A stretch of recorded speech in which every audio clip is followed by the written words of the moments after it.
Hello vinyl community, it's Mike. Showing you a few things I've been buying at the beginning of July.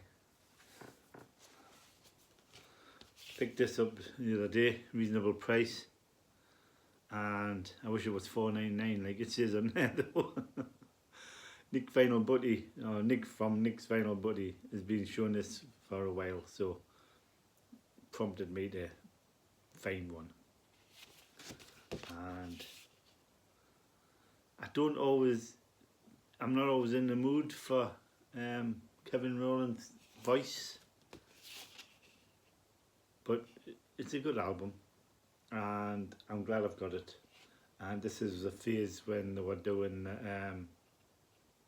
Ivy League, and I mean, you know what Kevin's like, he changes, likes to change it around a bit like Bowie did. Except not as successfully. He just changes his clothes and he still sounds exactly the same. But you know, you either love Dexys or you hate Dexys.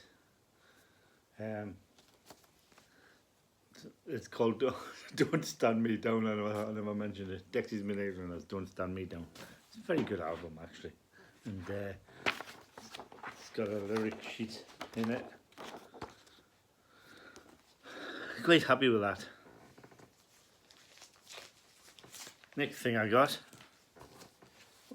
12-inch single by Chumbawamba. I'm going to try and get them all, but not ridiculously, you know, I'm just picking them off where I can. I never give up. And it's got I Never Give Up mix on the back and with laughing. If you're aware of Chumbawamba, it's a very good single.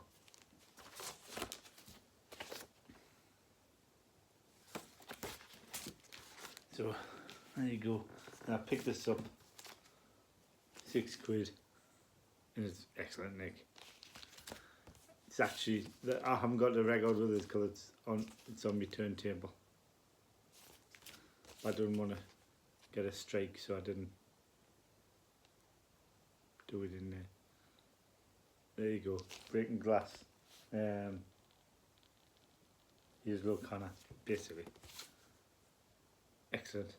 It's a movie soundtrack, but it's excellent. I mean, the singles on it were 8th Day, I believe, and might have been it, don't know. Oh, Will You? Will You's quite famous. So, very good album. I'm glad I finally got it. And Nick's had that one for Yonks as well. Picked this up.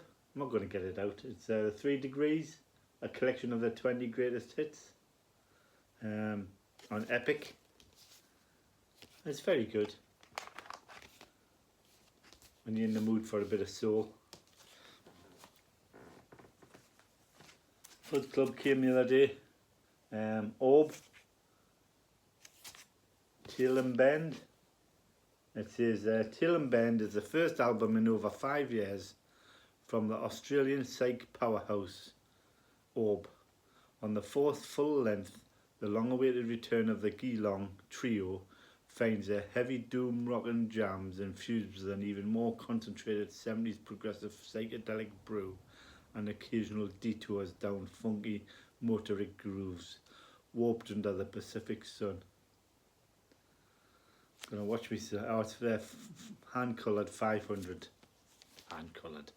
Hand-numbered 5 out of 500. I'm going to have to watch myself because I'm getting more and more Australian stuff creeping into my record collection. I don't want to become the next Ben Rangens. And anyone that's interested, the ridiculous vinyl colouring continues. Talking of Australian bands, I got this, and I'm going to have to show it very briefly.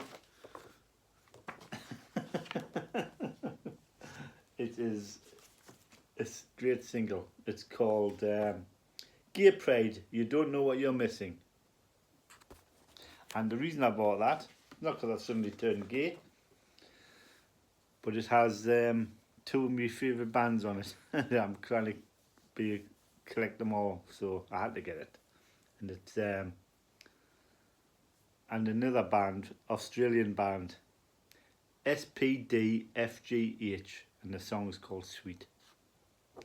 And apparently that name, SPDFGH, is something to do with the number of electrons in an atom or something.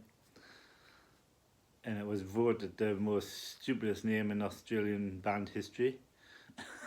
And they basically petered out. They didn't come up to much. But anyway, they're on this explicit front cover, back cover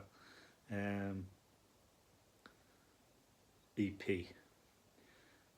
Pansy Division.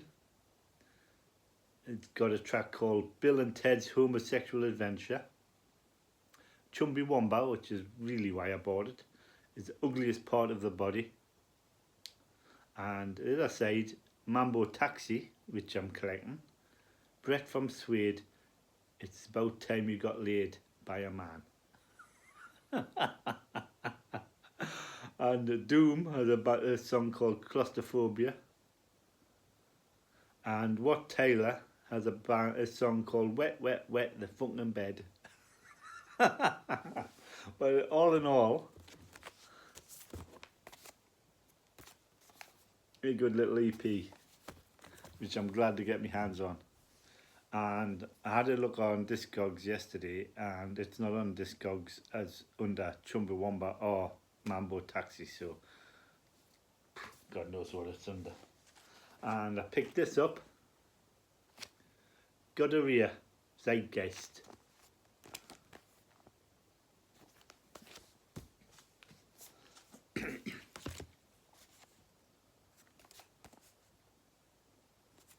Very good. And I've been getting a couple of books.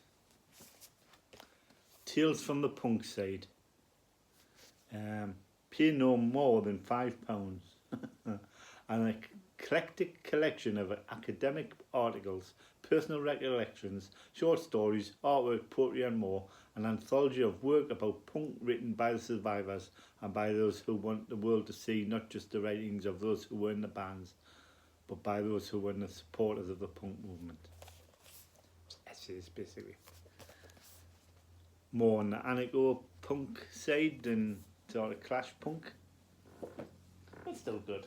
Talking of anarcho punks, got this book. Some of us scream, some of us shout. And it's edited by Gregory Bull and Mike Daines, and it's just full of anarcho ratings. It's quite good. Oh, I didn't see that the other one as well is edited by Gregory Bull and Mike Daines. They're both by the same person. And on Wednesday night I went to see a concert in Edinburgh, and it was excellent. Both bands, Suede and Manic Street Preachers, were excellent.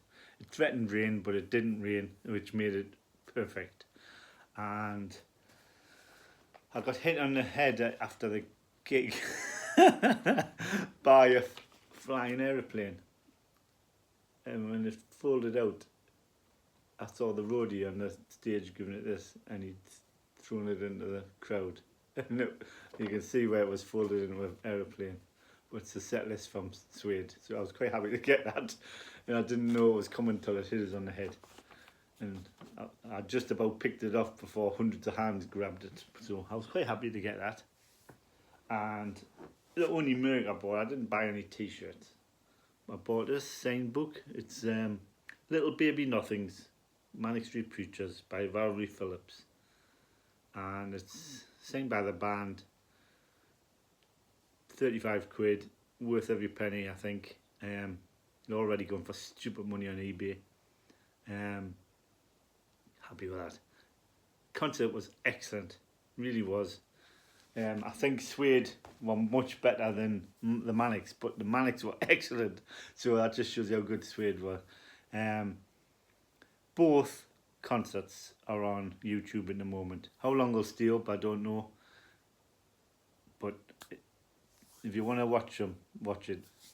Edinburgh Castle, 10th of May, fantastic. There you go, a little 10 minutes. Thanks for watching. And in case you wondering what the t-shirt is, it's Cowtown. Bart Simpson. How they got away with pinching Bart Simpson, I don't know. Maybe they didn't even bother asking. But thanks for watching.